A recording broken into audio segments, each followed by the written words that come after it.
Well, welcome everyone to our next installment of Deltek's video blog series celebrating Social Media Week. I'm here with my colleague, Randy Powell, on the General Government Services State and Local team. Welcome, Randy. Thank you. And we are here to talk about Randy's blog on civic crowdfunding and state and local IT procurement. So my first question is, how does civic crowdfunding relate to procurement? Right. So civic crowdfunding, first of all, quick definition is micro venture capitalism. Basically, that's what it is.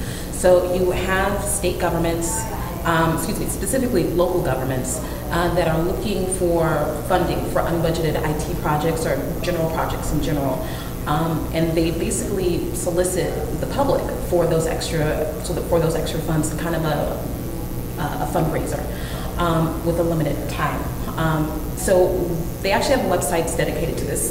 Most people know about Kickstarter, which is more targeted towards private sector, where you have entrepreneurs or innovators who come through who are looking for a certain amount of money to kind of advance their idea or their project. On the civic crowdfunding level, what we have are these relatively new websites. It's actually called Civic and Neighborly. These websites target specifically local governments, and they also target local governments, community organizations that have partnerships with local governments. So what we actually are seeing is that they're venturing out into finding ways to actually get some of these IT projects done, get some of these public works projects done, without necessarily having to dip into tax revenues in order to get it done. So this is kind of how procurement is actually moving forward for projects that otherwise would be shelved or postponed. And it's something that should really be considered and taken a good look by vendors at.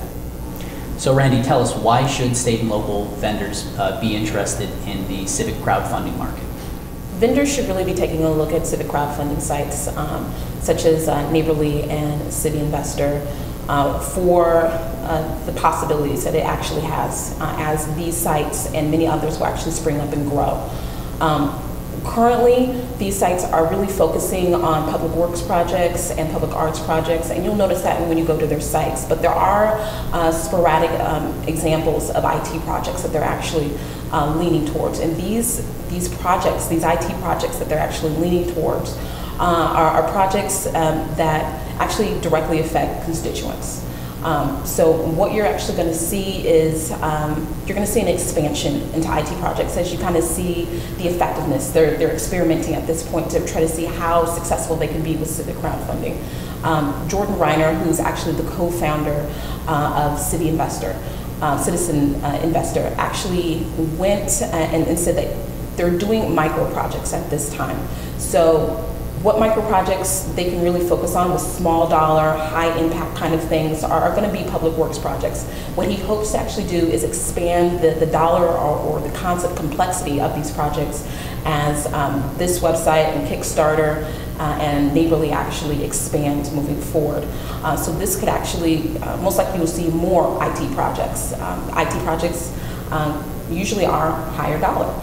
So when you have higher dollar projects, IT projects that municipalities are actually looking to move into, you're going to have the opportunity to get rid of these kind of backlogged, lower priority, unfunded, unbudgeted IT projects that do have a need on the local level, but they just don't have it in the budget. So what do? So maybe you get creative with your financing, and you're looking towards these crowdfunding opportunities to see what you can get and kind of push along and advance your IT infrastructure and updating your technologies and seeing what the public is actually willing to kick in, so to speak.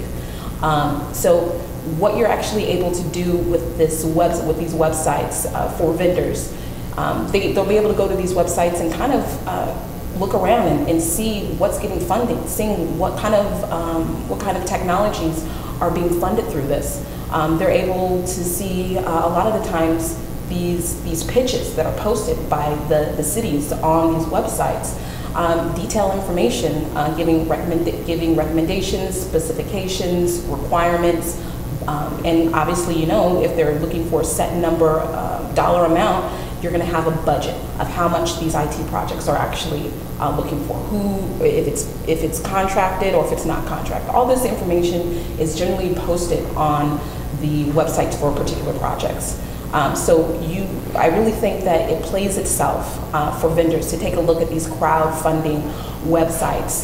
They'll get a good idea to help build out their pipeline. They'll get a good idea of what technologies are compatible with crowdfunding websites as well, and what are really the needs of localities moving forward, and how they want to use social media and smaller applications. So I think this is a new phenomenon, civic crowdfunding, which is definitely going to grow. We're going to see it expand in IT projects for local governments, and it's something that I think vendors should really kind of keep their ear to the grindstone on. Can you give us a good example of a locality successfully using crowdfunding to advance an IT project? A good example is actually going to be the two Kansas City, Missouri, and Kansas City, Kansas.